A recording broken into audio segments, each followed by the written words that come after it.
Well, wait, I'll just tell you later.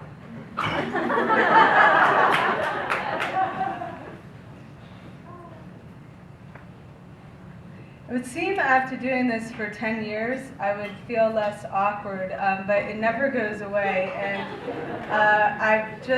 I'm deciding to call it charm and not awkwardness. If you two are an awkward person, then just know you are charming as hell.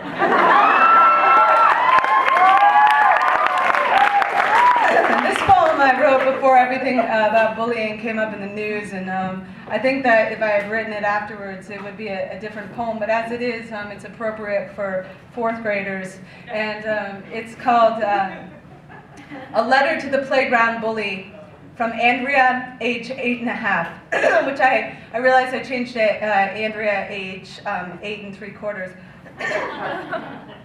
Because some of the words I don't think I knew at 8.5.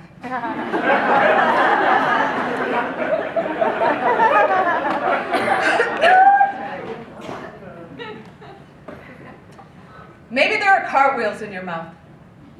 Maybe your words will grow up to be gymnasts. Maybe you have been kicking people with them by accident. I know some people get a whole lot of rocking in the rocking chair, and the ones who don't sometimes get rocks in their voice boxes become slingshots. Maybe you think my heart looks like a baby squirrel. But guess what?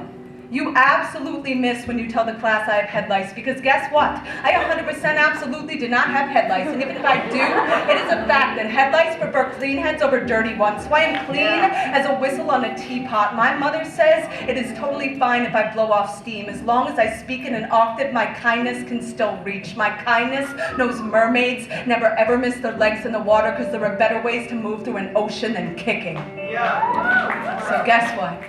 If I ever have my own team, I am picking everyone first. Even the worst kid and the kid with a stutter like the skipping record, because I know all of us are scratched, even if you cannot hear it when we speak. My mother says some people have heartbeats that are knocking on doors that will never ever open, and I know my heart is a broken freezer chest. That's why I can't keep anything frozen. So no, I am not always crying. I am just thawing outside the lines, and even if I am always crying, it is a fact that salt is the only reason everything floats so good in the Dead Sea. And just because no one ever passes notes to me doesn't mean I am not super duper. In fact, my super duper might be a buoy or a paper boat the next time your nose is stuck up the river, because it is a fact that our hearts stop for a millisecond every time we sneeze, and some people's houses have too much dust.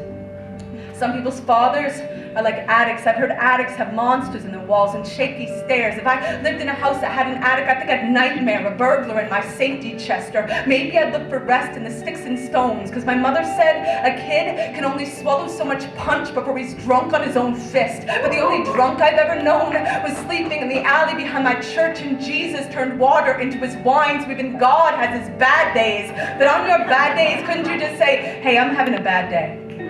Instead of telling me I'm stupid or poor, or that I dress like a boy, because maybe I am a boy and a girl. Maybe my name is Andrea Andrews. So what? It is a fact that bumblebees have hair on their eyeballs, and people also should comb through everything they see. Like an anchor man is not a sailor. Like the clouds might be a pillow fight. Like my mother said, every bird perched on a telephone wire decides the direction of its flight with the conversations running through its feet. So I know everything I speak can make hurricanes in other people's weather vanes, or shine their shiny shine.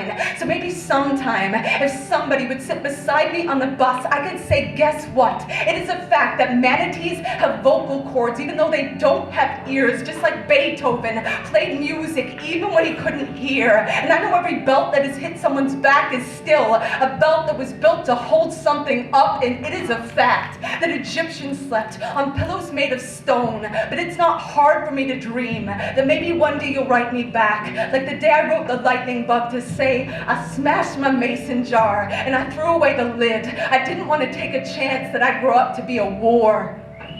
I want to be a belly dance, or an accordion, or a chandelier, or a pogo stick, or the fingerprints the mason left in the mortar between the bricks to prove that he was here, that he built a roof over someone's head to keep the storm from their faith. My mother says that's why we all were born. And I think she's right. So right back soon. Sincerely yours.